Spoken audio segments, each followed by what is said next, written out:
Hello, my name is Lillian, and I'm presenting my individual world-building project called Close Your Eyes.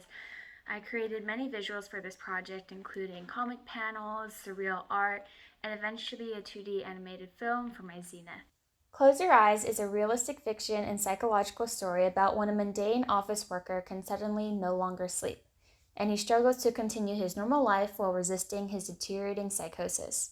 Themes are explored through a journey of individuality that emphasize how significant creativity is to human existence, by revealing how dangerous it is for society to infringe upon these basic freedoms.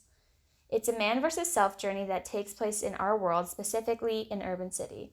The city is very dull and smoggy, and society is severely homogeneous, and life is very routine for everyone. Our protagonist and only prominent character is a 29-year-old office worker living in this city who has been working at his corporate job for the past 5 years. I refrain from naming him because I want the viewer to inject themselves into this story. I call Act 1 Life. The story begins in the protagonist's apartment when the alarm clock wakes him up. He does his daily routine to get ready for work, and he heads down to the elevator to the bus stop.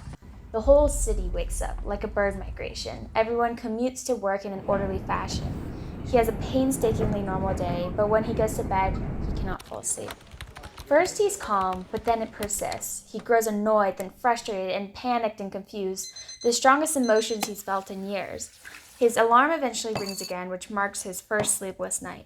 He pushes through the day like normal, except a little more groggy and slow.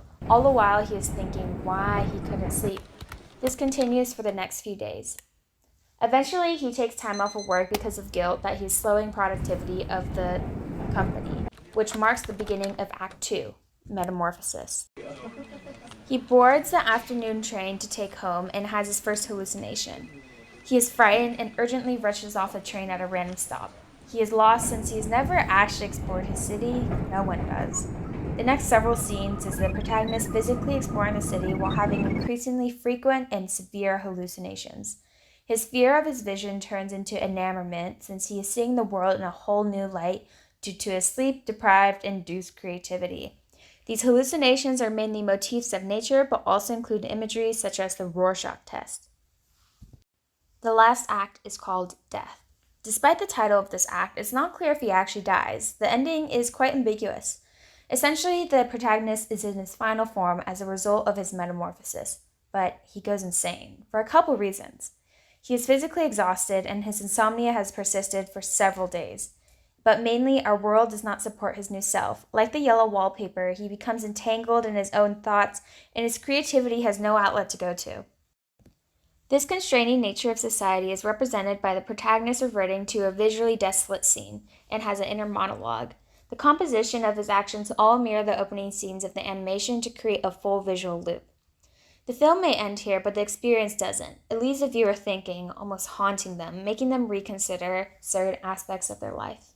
This is not only an important project to myself and the students at Freestyle, but an important animation to create for the public, because we as humans have progressed so much that we have started to prioritize certain desires over our needs, to the point where we are devolving our own minds. This film will be a wake-up call for people to recognize how detrimental standard work culture is to them individually and how it affects their entire lives. It is also a call to action for people in charge to realize this and start adapting their outdated work environments to fit the modern people we are.